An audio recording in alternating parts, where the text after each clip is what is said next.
ये उस वक्त की बात है जब मैं सेकेंड ईयर का तालिब इल्म था। मैंने फाइनल इम्तिहान पास कर लिया तो मैं अपने गांव मीरपुर आजाद कश्मीर में वापस आ गया। अभी रिजल्ट आने में काफी देर थी। मैं अम्मी अब्बू से मिलने आ गया। मेरा नाम जुनेद। मैं बहुत बहादुर हूँ क्योंकि मुझे बहादुरी अपने अब्बू की तरफ से मिली है। मेरे अब्बू एक फौजी हैं और मैं भी फौज में जाने की तैयारी कर रहा हूँ। मुझ में एक आदत बहुत बुरी है कि मुझे कोई चैलेंज करता है तो मैं इसे अपनी अना का मसला बना लेता हूँ। मेरी इसी आदत की वजह से मेरे तमाम घर वाले हमेशा बहुत परेशान रहे। अब्बू और अम्मी के कई बार समझाने से भी मैं बाज ना आया। मेरी इसी आदत ने मुझे मौत के करीब कर दिया। अब्बू का मुझे फौज में ऊंचे ओहदे पर देखने का ख्वाब भी चकनाचूर हो गया।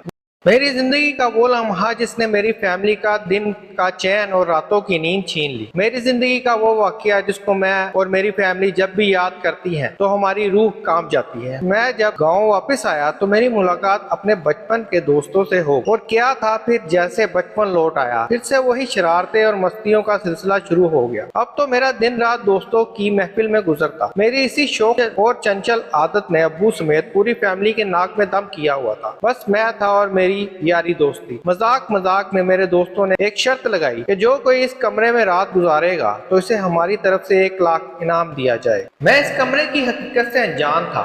मेरा एक दोस्त बहुत गरीब था। इसके हालात वाकों तक पहुंच गए थे। मेरी इससे अभी सुबह ही मुलाकात हुई थी। मैंने वजह जाने बगैर ही हामी भर ली। इस कमरे की हकीकत मेरे अलावा पूरा गांव जानता था। 2 दिन बाद का वक्त तय हुआ। मैंने अपने घर वालों से झूठ बोला कि मैं आज रात अपने दोस्त के घर ही रहूंगा क्योंकि हमारा एक दोस्त लंदन जा रहा है। इसीलिए इसने मुझे और तमाम दोस्तों को दावत में बुलाया है और आज हम सब दोस्त हल्ला गुल्ला करेंगे। घर वालों ने इजाजत दे दी और मैं अपनी शर्त को पूरा करने दोस्तों के साथ इस कमरे की तरफ चल पड़ा। कमरा क्या था? एक वीराना था। डर के मारे कमरे के करीब कोई ना जाता था। कमरा हमारे घर के साथ वाली गली में था और हमारी छत बिल्कुल इस कमरे के साथ थी। मैं चूंकि निडर था इसलिए मुझे कोई डर महसूस ना हुआ। मैंने अपने साथ एक दोस्त को रुकने का कहा लेकिन सब इस हकीकत से वाकिफ थे इसलिए डर के मारे किसी ने हामी ना भरी। दरअसल ये कमरा एक आसेफ ज़दा था। इसका पता मुझे तब चला जब मैंने आधी रात को किसी अनदेखी ताकत को महसूस किया। कमरे में एक लड़की का बसेरा था। इसने सारी रात मुझे सोने नहीं दिया। मैं इससे डरा नहीं। जब सुबह हुई तो मैं सीधा अपने दोस्तों के पास गया और शर्त के पैसे लिए और नासिर को दिए। मेरा वही दोस्त जिसके घर के हालात फाकों तक जा पहुंचे थे वो बहुत खुश हुआ। इस वक्त महंगाई नहीं थी। इसने कुछ पैसों से घर का राशन खरीदा और बाकी से फ्रूट का ठेला लगा। कुछ ही दिनों में इसके घर के हालात बेहतर हो गए। इसने मुझे बहुत दुआएं दी कि अल्लाह पाक तुम्हें हर बुराई से महफूज और अपने हिफ्ज़-ओ-मान में रखे। मैं वहां से निकला और घर वापस आ गया। मुझे दोबारा कमरे में जाना था। मैं रोज रात को इस कमरे में छत से दाखिल होता। मुझे इस लड़की का रोजाना तंग करना भाग गया। सुबह होने से पहले मैं घर वापस अपने कमरे में आ जाता। घर वालों को कानो कान खबर ना हुई। मैं सारा दिन सोया रहता। घर वाले मेरी इस आदत से परेशान थे। ये सिलसिला इसी तरह चलता रहा। इस लड़की ने मुझे अब तंग करना छोड़ दिया। आहिस्ता आहिस्ता हमारी दोस्ती होना शुरू हो गई। कुछ दिनों में हमारी दोस्ती पक्की हो गई। वो लड़की एक हिंदू जिनजादी थी। अब तो मेरे शबो रोज इस कमरे में गुजरने लगे। मैं रोज घर वालों से आंख बचा कर इस कमरे में चला जाता। इस लड़की से मेरी मुलाकात नीम बेहोशी की हालत में होती। मैंने इस लड़की के साथ दुनिया जहान की सैर की और इनकी शादियों में भी शिरकत की और इनके खानों का भी लुत्फ उठाया। वो चूंकि एक जिनजादी थी इसलिए इसके खाने हम इंसानों जैसे नहीं थे। जिन्नात की खुराक तो आप लोग जानते होंगे क्या होती है, लेकिन जो भी था मुझे बहुत मजा आ रहा था। मुलाकातों का सिलसिला बढ़ता जा रहा था कि अचानक एक दिन अम्मी ने मुझे इस कमरे में जाते हुए देख लिया। अम्मी की जैसे जान ही निकल गई। अम्मी ने अब्बू से बात की और घर वालों ने मेरा मुकम्मल पहरा देना शुरू कर दिया। मैं जब भी कमरे में जाने के लिए घर से बाहर निकलने की कोशिश करता तो घर का कोई ना कोई फर्द मुझे बाहर जाने से रोक देता। काफी दिन ऐसे ही गुजर गए।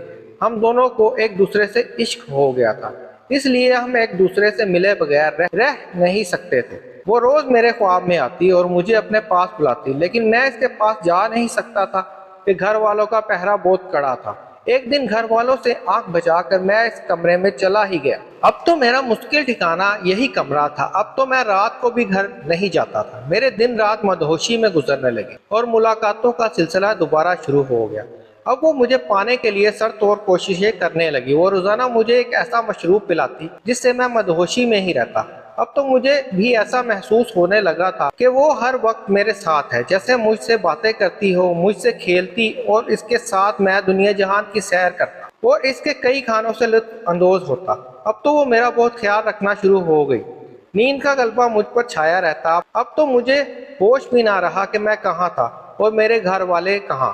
मैं दुनिया, घर वालों और यारों दोस्तों से बिल्कुल बेगाना होकर रह गया। फिर एक दिन अब्बू और इनके चंद दोस्तों ने हिम्मत करके मुझे इस कमरे से बाहर निकाला और इस कमरे को मुकम्मल तौर पर ईंटें और ताला लगाकर मुकम्मल तौर पर बंद कर दिया गया ताकि मैं दोबारा वहां ना जा सकूं। लेकिन वो मेरे दिल और दिमाग पर कब्जा जमा चुकी थी। काफी दिन गुजरने के बाद जब मैं नींद से होश में ना आया तो घर वाले बहुत परेशान हो गए। अम्मी की तो जान ही निकल गई और बहनें भी परेशान होने लगी और अब्बू की तो जैसे दुनिया ही लुट गई। जवान औलाद जिसे इनके बुढ़ापे का सहारा बनना था वो अपने होशो हवास में ही नहीं था।